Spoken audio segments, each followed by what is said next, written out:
Welcome back viewers. आप देख रहे हैं चैनल लिटरेचर लवर और मैं हूं आपके साथ इंतज़ार हुसैन मथरुमा। आज के लेक्चर के दौरान हम डिस्कस करेंगे मुख्तलिफ लिटरेरी डिवाइसेस को, और हम आज उन लिटरेरी डिवाइसेस को डिस्कस करेंगे जो सबसे ज़्यादा कॉमन हैं। तो लिटरेरी डिवाइसेस की जब हम बात करते हैं तो लिटरेरी डिवाइसेस किसी भी टेक्स्ट के अंदर खूबसूरती पैदा करने के लिए यूज़ की जाती हैं। उसके मीनिंग्स को डबल करने के लिए, जूम मानी करने के लिए हम लिटरेरी डिवाइसेस का इस्तेमाल करते हैं। यानी जब भी कोई राइटर या जब आप कुछ लिखते हैं तो उसमें अगर आप लिटरेरी डिवाइसेस का इस्तेमाल करते हैं तो आपकी जो राइटिंग है वो ज़्यादा ब्यूटीफाई हो जाती है, ज़्यादा खूबसूरत हो जाती है। तो ये जो लिटरेरी डिवाइसेस हमारे पास हैं, जैसे है हमारे पास है alliteration, assonance, simile, metaphor, imagery, irony, personification etcetera. तो ये सारी के सारी जो लिटरेरी डिवाइसेस हैं जो ज़्यादा कॉमनली यूज़ की जाती हैं, आज के लेक्चर में हम इसको डिस्कस करते हैं। उनको स्टार्ट करने से पहले अगर आपने चैनल सब्सक्राइब नहीं किया हुआ तो आप इसको सब्सक्राइब कर लें और साथ ही बेल आइकन को प्रेस कर दें। तो आएँ इसको स्टार्ट करते हैं। Authors of literary text make use of what are called literary devices in order to beautify the language of the text and convey meaning at the same time. यानी meaning भी convey करना होता है और साथ ही साथ जो टेक्स्ट है, जो लैंग्वेज है, उसको खूबसूरत भी बनाना होता है, उसके अंदर खूबसूरती भी पैदा करनी होती है। Some literary devices are exclusive to poetry, others can be used anywhere.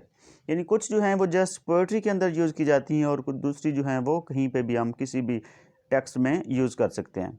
Some of the most commonly used literary devices are alliteration, simile, metaphor, imagery, irony, alliteration, personification वगैरह वगैरह। तो इनको हम डिटेल के साथ डिस्कस करते हैं। तो सबसे पहले तो हमारे पास है alliteration. Alliteration is when a multiple words in a row are close to one another begin with the same consonant. यानी जब वर्ड्स स्टार्ट हो रहे होते हैं तो उनके स्टार्ट में जो साउंड होती है वो कॉन्सोनेंट साउंड हो और सेम साउंड यूज़ की गई हो, तो हम इसका मतलब है कि हम कहते हैं कि एलिट्रेशन का इस्तेमाल किया गया है।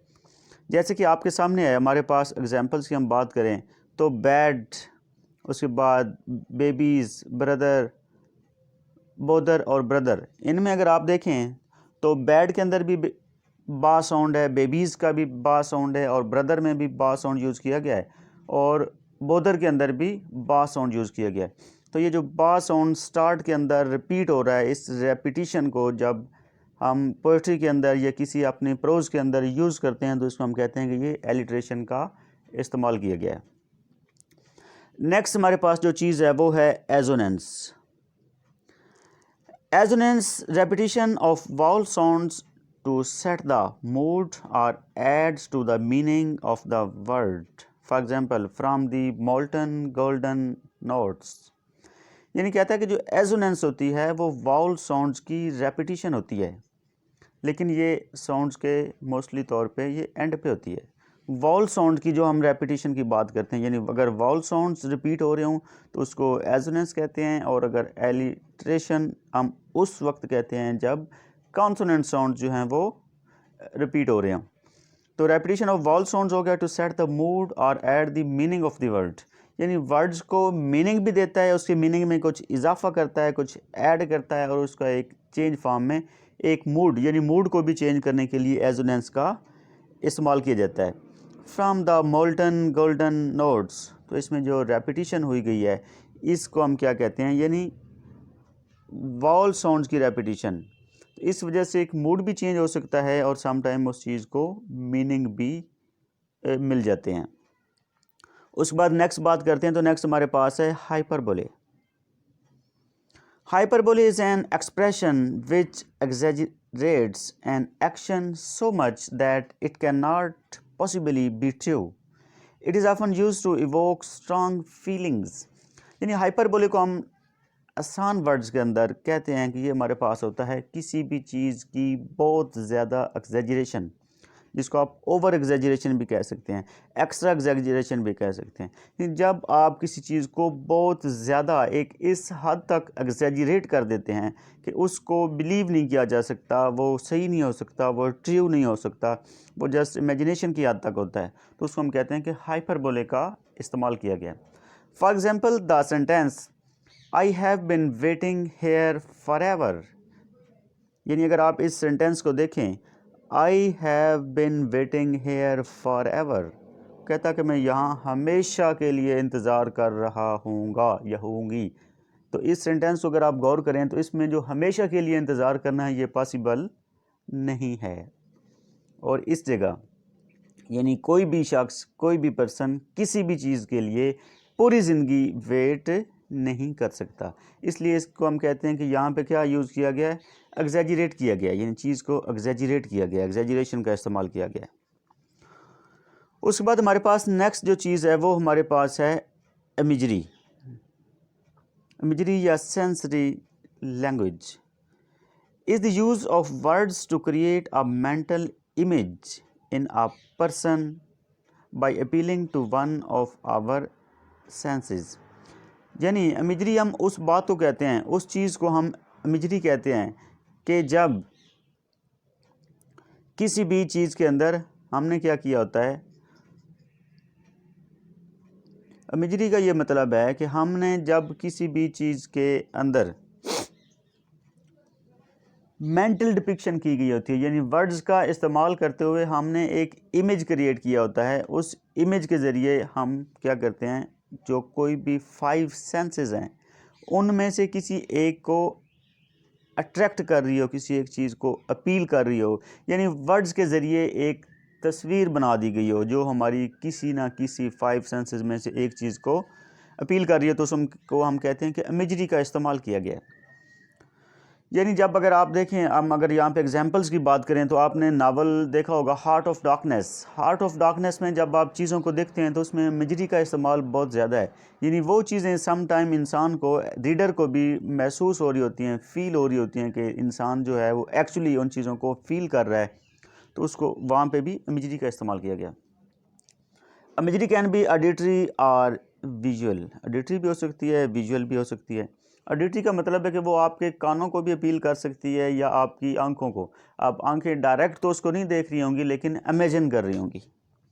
For example phrases like clanging bells और sweet smelling roses immediately evoke images of the objects along with the associated sense once we read about them।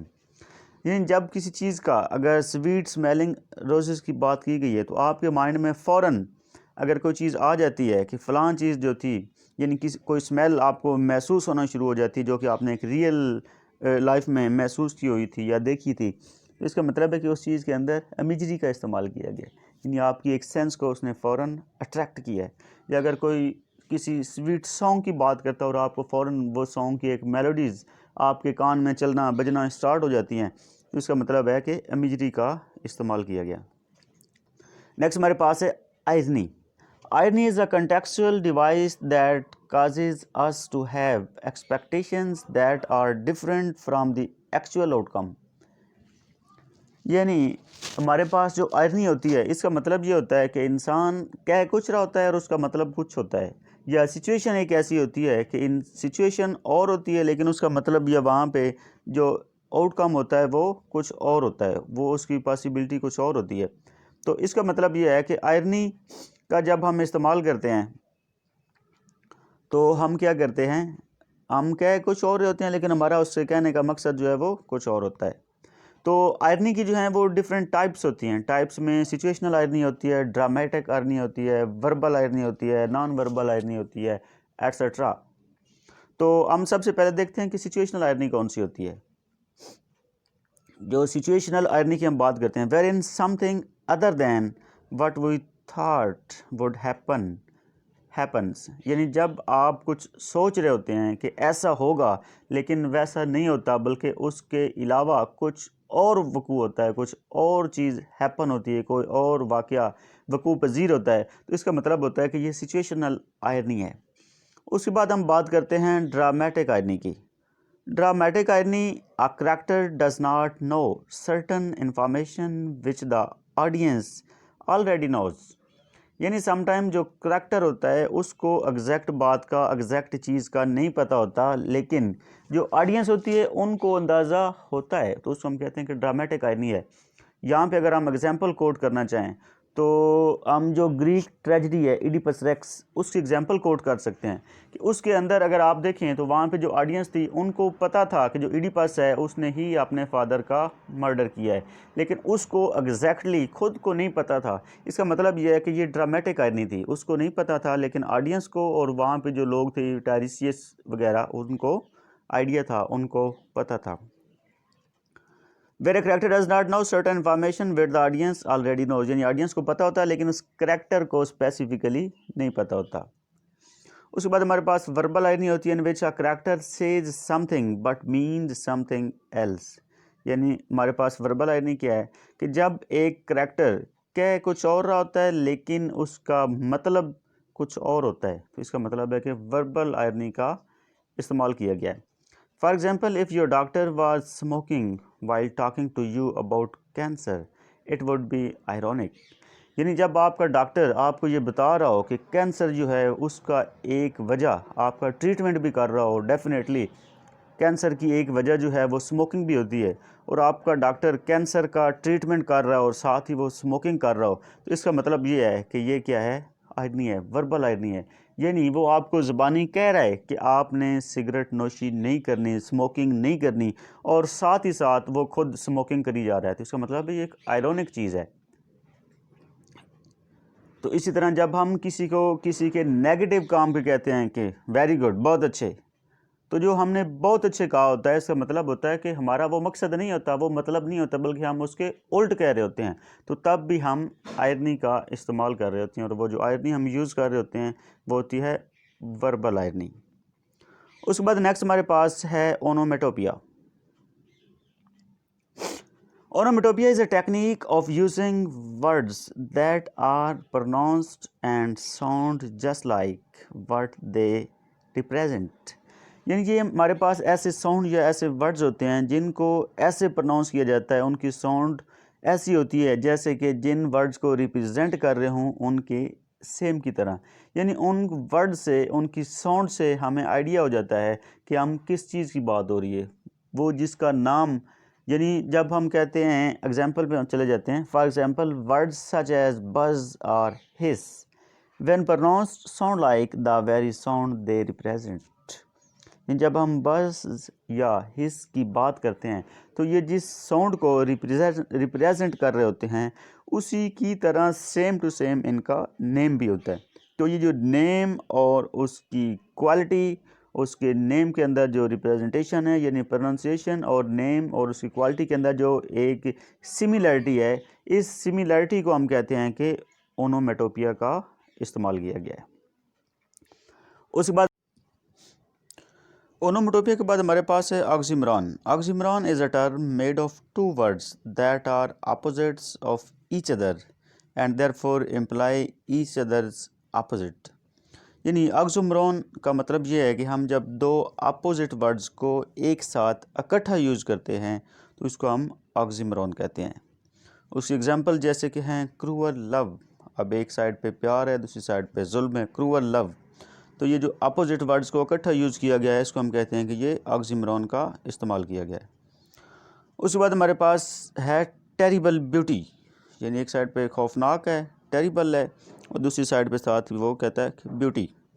तो ये जो क्रूअल लव या टेरिबल ब्यूटी का वर्ड यूज़ किया गया है, ये क्या हैं, ऑक्सीमोरॉन्स की एग्जाम्पल्स हैं। उसके बाद नेक्स्ट हमारे पास है personification.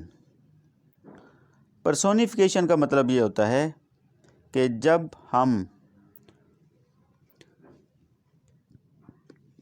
Personification is a technique used to give living human characteristics to non living objects. जब हम नॉन लिविंग ऑब्जेक्ट्स को यानी नॉन ह्यूमन चीज़ों को, बेजान चीज़ों को, इंसानों की कैरेक्टरिस्टिक्स, इंसान की क्वालिटीज़, उनके नाम लगा देते हैं, उनके अंदर हम शो करते हैं, इसका मतलब होता है कि हम पर्सोनिफिकेशन का इस्तेमाल कर रहे हैं। For example chatter of the brook implies that a brook can perform a living action such as chattering while it cannot but conveys the sound। यानी जब भी हम किसी नॉन लिविंग चीज़ को वो क्वालिटीज़, वो करैक्टरिस्टिक्स दे देते हैं जो कि एक इंसान की होती हैं, जो कि इंसानों की हैं। तो इसका मतलब होता है कि हम पर्सोनिफिकेशन का इस्तेमाल कर रहे हैं। फॉर एग्ज़ाम्पल हम कहते हैं कि फ्लावर्स वर स्माइलिंग। तो अब फ्लावर्स जो है उनको हमने स्माइलिंग की क्वालिटी दी है, तो जो स्माइल करना है, मुस्कुराना है, वो इंसान की क्वालिटी है। तो वो क्वालिटी हमने फ्लावर्स को दे दी है, तो इसका मतलब है कि हमने पर्सोनिफिकेशन का इस्तेमाल किया है। उसके बाद नेक्स्ट हमारे पास है metaphor. Metaphor is also a comparison device but without words such as like or as। यानी मेटाफर जो है वो भी किसी चीज़ का कंपैरिजन करने के लिए है, दो मुख्तलिफ चीज़ों को आपस में कंपेयर करने के लिए है, लेकिन इसमें डायरेक्ट रिजेम्बलेंस होती है। यानी किसी जगह पे लाइक या एज या सच वगैरह का वर्ड यूज़ नहीं किया जाता, बल्कि उस चीज़ को डायरेक्ट दूसरी चीज़ कहा जाता है जिसके साथ हम उसको रिजेंबल कर रहे होते हैं। Her voice was like a fork against a plate।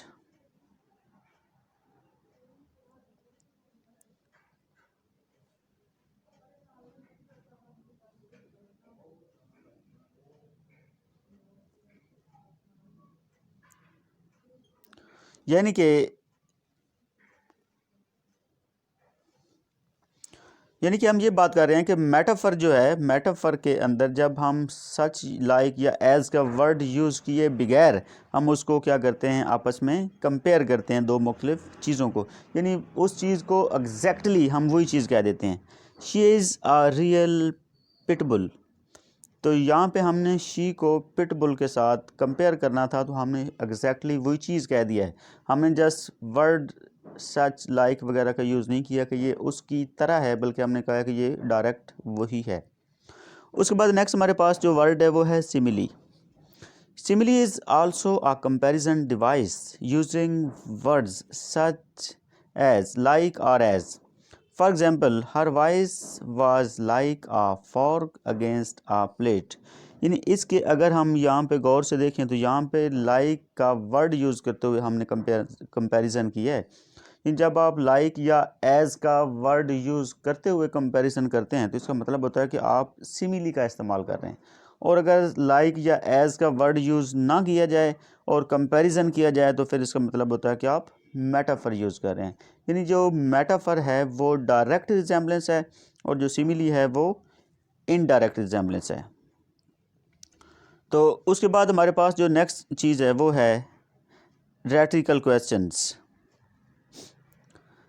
Rhetorical questions which are asked but seem to require no answer.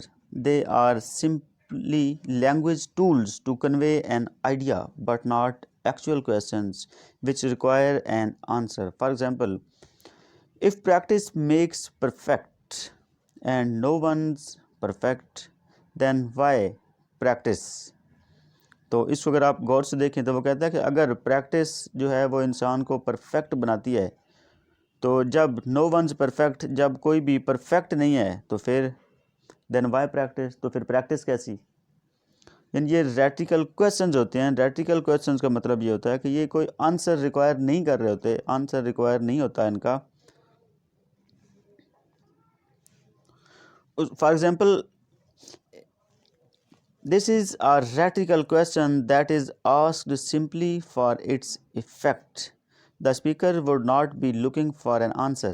यानी rhetorical questions के अंदर जो स्पीकर होता है वो अपनी बात को वजाहत करने के लिए, अपनी वजाहत पेश करने के लिए उन स्पेसिफिक वर्ड्स का यूज़ कर रहा होता है। उसका कोई स्पेसिफिक इंटेंशन ये नहीं होती कि उसको कोई आंसर दे, कोई उसको जवाब दे। तो जवाब लेना उसका मकसद या इंटेंशन नहीं होती, बल्कि वो अपनी बात के अंदर फोर्स पैदा करने के लिए, उसके अंदर स्ट्रेस पैदा करने के लिए, उसके मीनिंग में पावरफुलनेस पैदा करने के लिए वो रैट्रिकल क्वेश्चंस यानी वर्ड्स का इस्तेमाल करता है।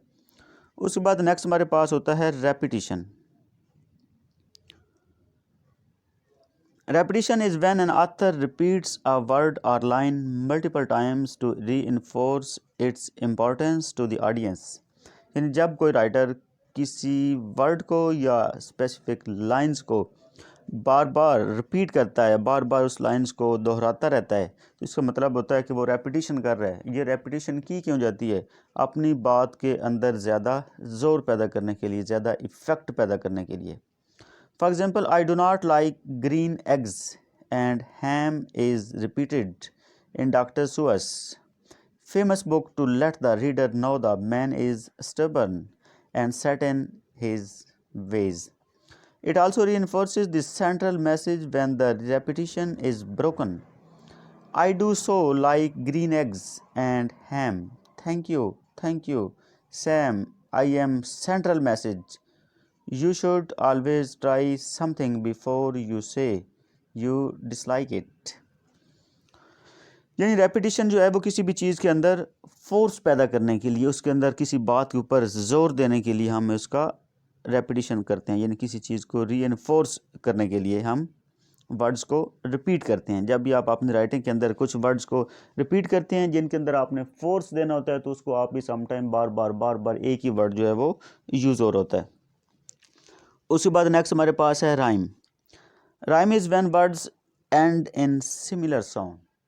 यानी राइम का मतलब यह है कि जब वर्ड्स सिमिलर साउंड के ऊपर एंड हो रहे हों, यानी उनकी एंडिंग जो साउंड है वो सिमिलर हो, तो हम कहते हैं कि राइम का इस्तेमाल किया गया, यानी वर्ड्स जो हैं वो राइम्स हैं। For example, mouse and house. तो इसमें अगर माउस और हाउस को अगर आप देखें तो इसकी जो एंडिंग साउंड है वो सिमिलर है। सेम एंडिंग साउंड का यूज़ करते हुए हमने वर्ड्स ऐसे यूज़ करने होते हैं जिनकी एंडिंग साउंड सेम हो। तो इसका मतलब ये होता है कि ये किसी भी राइटिंग के अंदर ब्यूटी पैदा करने के लिए किया जाता है, या उसके अंदर रिदम या खूबसूरती के लिए हम इसको यूज़ करते हैं। तो ये हमारे पास कुछ टर्म्स थी जिनका हमने इस्तेमाल किया, जिनका इस्तेमाल करने का मकसद यही था कि खूबसूरती जो है वो इसके अंदर पैदा की जाए। हमारी जो राइटिंग्स हैं उनके अंदर हम खूबसूरती पैदा करें, और हमारे जो सेंटेंसेज हैं वो समटाइम शॉर्ट सेंटेंसेज हों, लेकिन वो जो मैसेज कन्वे करें, वो जो आगे लोगों के ऊपर इफ़ेक्ट हो, वो ज़्यादा पावरफुल हो। यानी वो पावरफुल इफ़ेक्ट क्रिएट करने के लिए हम अपनी राइटिंग के अंदर ये वाली डिवाइसेस यूज़ करते हैं। तो आज का लेक्चर इतना ही था। कुछ हमारे पास डिवाइसेस रह चुकी हैं तो उनको हम नेक्स्ट वीडियो के अंदर डिस्कस करेंगे। अगर आपने अभी तक चैनल सब्सक्राइब नहीं किया तो आप उसको सब्सक्राइब कर लें।